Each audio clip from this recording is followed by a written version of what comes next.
Bismillahirrahmanirrahim. Assalamualaikum warahmatullahi wabarakatuh. Kaum muslimin sekalian yang semoga selalu dirahmati oleh Allah Subhanahu wa taala. Dalam Islam kita ketahui bersama bahwasanya ketika kita ingin melaksanakan salat kita harus bertohar terlebih dahulu, bersuci terlebih dahulu.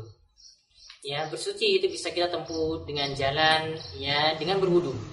Bila kita terkena hadas kecil, ya, kalau kita terkena hadas besar, ya, seperti dalam keadaan junub, maka kita harus dengan mandi wajib, mandi junub. Ya. Namun kadangkala ya kita tahu bersama bahwasanya tadi wudu dan mandi itu mesti menggunakan air. Ya, kita menggunakan air ketika itu. Namun satu kondisi pasti kita itu akan tidak mendapati air atau sulit menggunakan air. Ya, tidak mendapati air, cari sana sini itu nggak ada air, atau ada air namun kita tidak bisa menggunakannya karena kondisi kita tidak sehat, ya. Sehingga kalau kita menggunakan air mungkin sakit kita tambah parah. Atau mungkin sebelumnya itu ya dalam keadaan sehat namun kalau menggunakan air ya dapat membuat penyakit kita sebelumnya itu akan kambuh. Maka ketika itu ya untuk mengganti wudu dan tayamum sekaligus ini dalam syariat Islam, dalam ajaran Islam ya kita bisa dengan bertayamum sebagai penggantinya. Bertayamum di sini artinya ya ini sebagai pengganti wudu dan mandi tadi. Ya, wudu dan mandi tadi. Yaitu tayamum di sini adalah dengan menggunakan debu atau segala sesuatu yang ada di permukaan bumi. Ya, menggunakan debu atau segala sesuatu yang ada di permukaan bumi. Caranya itu amat sederhana sekali. Ya, caranya itu amat sederhana sekali. Kita hanya menepuk tangan kita ke tanah atau ke debu tadi, ya sebanyak sekali. Lalu setelah itu kita mengusapkan pada wajah dan telapak tangan kita. Ya, wajah dan telapak tangan kita. Ya, wajah dan telapak tangan kita. Di sini tidak mesti berurutan wajah dulu atau telapak tangan dulu, namun yang lebih bagus adalah dari wajah baru telapak tangan. Ya. Jadi caranya di sini cuma wajah saja nantinya akan diusap, ya, baru telapak tangan. Ya, dan telapak tangan ini tidak perlu sampai siku. Ya, kan telapak tangan ini tidak perlu sampai siku. Karena yang namanya tayamum itu berbeda dengan wudu. Ya, yang namanya tayamum itu berbeda dengan wudu. Dalam tayamum tidak disebutkan ilal mirfaqaini sampai siku, tidak disebutkan sampai siku. Ya, kalau dalam wudu memang.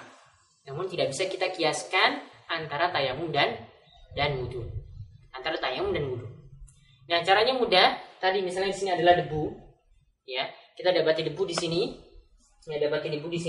Kemudian kita tepuk sekali. Nah, tepukannya cuma sekali aja, tidak perlu 2 kali. Ya, karena yang diajarkan sebenarnya disebutkan oleh Ibnu Qayyim dalam kitabnya Zadul Ma'ad, ya tidak sahih kalau tepukannya itu 2 kali, tidak ada hadis sahih yang menjelaskan hal tersebut. Jadi tepuk sekali, ya dapat debu tadi.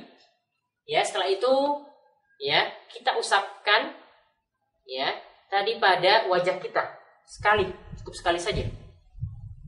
Setelah itu ya punggung telapak tangan, karena tadi bagian dalamnya ini kan sudah kita tepuk, maka sisanya adalah punggung telapak tangan. Sudah, itu selesai. Kita tidak perlu sampai kaki, nggak perlu bagian-bagian yang lainnya juga nggak perlu. Cukup apa? Wajah dan telapak tangan saja ketika kita bertayamum. Ya, itu caranya cukup sederhana sekali. Dan ini sudah menggantikan apa? Wudu dan mandi sekaligus. Wudu ketika kita mau berwudu kita tidak dapati air atau sulit menggunakan air, ataupun ketika mandi juga kita tidak mendapati air atau sulit menggunakan air ketika kita mandi, maka gantinya adalah tayamum. Maka di sini posisi tayamum ini sama dengan wudu, artinya pembatalan itu sama. Ya, pembatalannya itu sama. Kalau seorang kentut berarti tayamumnya itu batal. Ya, namun ingat sekali lagi tayamum ada ini jika kondisinya tadi ya tidak mendapati air atau sulit menggunakan air. Adapun misalnya ketika kita waktu sholat zuhur sudah bertayamum, kemudian masuk sholat asar sudah ada airnya itu sudah ditemukan, maka ketika itu untuk sholat asar walaupun tayamum kita ini belum batal, ya tetap kita harus ya bersuci dengan menggunakan air tersebut, dengan menggunakan air yang ada. Ya, dengan menggunakan air yang ada. Nah, ketika itu tidak bisa kita menggunakan tayamum yang pertama, namun kita berwudu lagi karena sudah ada air ketika itu. Dan sekali lagi ya, tayamum ini karena sebagai pengganti wudu, badal dari wudu, pengganti dari wudu, maka yang menjadi pembatal wudu itulah yang menjadi pembatal tayamum. Ya, yang menjadi pembatal wudhu itulah yang menjadi pembatal tayamum. Jadi begitu ringkas yang diajarkan oleh syariat Islam. Ya, Nabi SAW itu katakan inna dina yusrun, sungguhnya agama Islam itu selalu mendatangkan kemudahan. Ketika tidak ada air, maka ada penggantinya. Ya, ketika tidak air, maka ada penggantinya. Maka ini menunjukkan bahwasanya ketika seorang misalnya dia sakit di rumah sakit, dia mau berdiri saja, mau berjalan saja sulit, maka dia bisa menggunakan sebagai penggantinya, dia bisa bertayamum ketika itu. Mudah-mudahan dengan bekal ilmu yang sederhana ini bermanfaat bagi kita sekalian, dan mudah-mudahan Allah SWT senantiasa memberikan kita ilmu yang bermanfaat. Demikian, mudah-mudahan bermanfaat bagi kaum muslimin sekalian. Assalamualaikum warahmatullahi wabarakatuh.